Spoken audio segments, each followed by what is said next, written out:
The reason we added this section is there are a few sequences, and we picked the 3 of the best ones, that we cut from the game. Often we build a game that's much bigger than what ends up being the final product. They were months away from being finished, but we wanted to give you an insight of what it's like when we built a game, because often we have this whole thing constructed and it doesn't have final art or audio or dialogue. And here you get to see the building blocks of what it's like when we first string a bunch of these levels together. This is the intro to the first deleted level, and this one is the roughest of the 3. We wanted to show more of how Jackson operates. So this is the festival where Ellie ultimately kisses Dina. This sequence would have come very late in the game as a flashback sequence while you're in the farm with Dina. And we wanted to show what is the rest of Jackson doing, and wanted to put on the stick, make it interactive. So you could see when you're outside, there are all these almost like carnival games that you can play. You could mix drinks, you could play with these kids that are playing a sort of clicker Marco Polo, sit down and listen to conversations. And all the different interactions were first or second pass, very, very early passes. The building blocks are there, but nothing is final. And ultimately, while we were very excited by this sequence, it's pretty fun and lighthearted. It just slowed things too much as we're barreling towards the end of the story at this point. So again, reminder, rough, missing audio, missing animation, missing gameplay tweaks, missing dialogue, but pretty representative of what it would have been. So enjoy.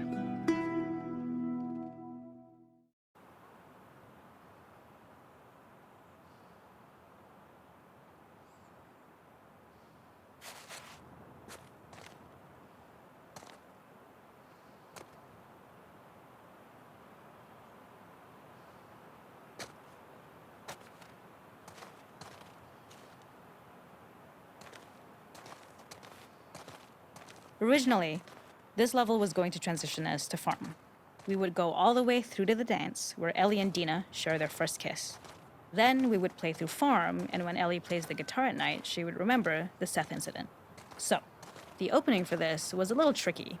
We needed it to match at least a little what you might expect emotionally coming from prior beats, because we were already purposefully disorienting you in time and space. Remember, you just came from this huge fight. To jump straight into it would have been a little too jarring. After some back and forth, we rooted it in Ellie's nerves, calling back to her hands shaking in the theater. But this time, for a much more innocuous reason we'll find out later. She's nervous because she has a crush on Dina, who is the only reason why she's here at the dance. Something we really wanted to do was highlight the way their lives had turned upside down since she went down this path. We had this idea of recontextualizing all of our usual gameplay mechanics that were designed for really violent ends. The workbench, door bashes, throwable weapons, and even the infected, which is my personal favorite. Peppered throughout the level are moments of levity or shared history, all the while seeing how happy and mundane they all were before her huge revenge odyssey. It is not a festival without one of these throwing games. This one, of course, uses our throwable system where you're often chucking explosive things or stunning things, but for a more wholesome purpose, although some people take this game really seriously. A fun aspect of this is if you did well, you could win a toy here. Ellie would place it in her pocket. If you had done this, you'd find the toy with JJ, the baby, later back at the farm. When we cut this, the toy made it through anyway because it was so cute. It is the same one you see on the tractor at the farm. Ollie the elephant.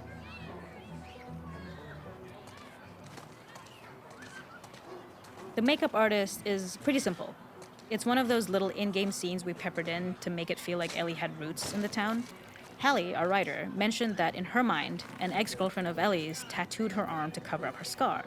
So we figured this might be the only time you get to see that. We wanted to hint at it and allude to it and make it feel like there had been so much more that had been happening and so much more that Ellie threw away.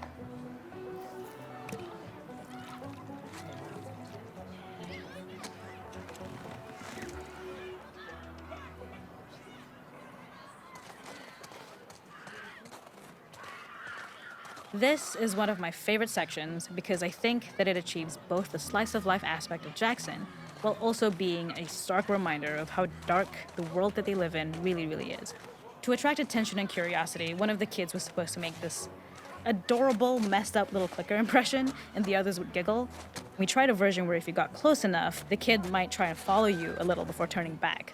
Since clickers are blind and move by echolocation, for this game of messed up tag, Ellie must close her eyes and listen for when the children give themselves away. The thought was that these kids are in relative safety. They still grow up with the dangers of clickers and runners, and all those lessons would embed themselves in the games that they play. When the festival got cut, they tried to preserve this moment and move it to the front of the game where the snowball fight is, as a tutorial. However, being in the headspace of a clicker doesn't really teach you how to deal with them. Eventually, it evolved, and they instead made the snowball fight, which was, I think, way more effective. For me, it's character illuminating that not only does Ellie know this game, she plays along. There's a familiarity with the kids that's really nice to see, especially because it's such a difference from the Ellie we see later, who has a sort of hollow normalcy that she's trying to get with JJ, but kind of fails.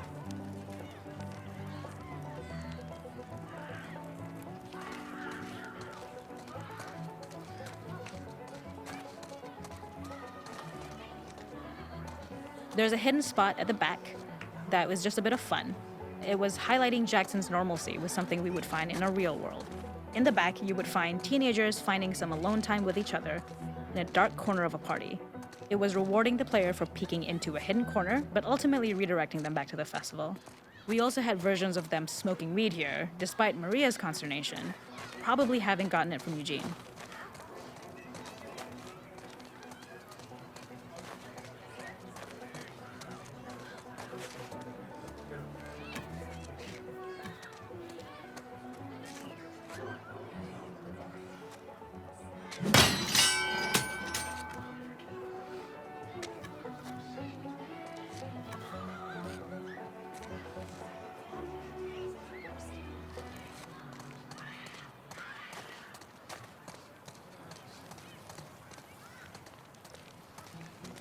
We use our workbench a lot to make a lot of things that kill and maim and hurt people. Here, we had the silly idea of using the same feel, harkening back to the same animations, using the exact same UI to instead fix a drink. Like the workbench, you could pick your base and then you could add something to it. And at the time, we had some different reactions from Ellie based on how strong you chose to make the drink. Something we wanted to prototype though, before it got cut, was picking up some ingredients around to add, like a lime or maybe a bottle of someone's favorite whiskey or salt, like you were earning upgrades. We also toyed with having Ellie carry around the drink you made and occasionally sip it, psyching herself up to go talk to Dina inside because she's nervous. It got too noodly though, because she would need to keep placing it somewhere before she did anything, so it would have ended up more trouble than it was worth.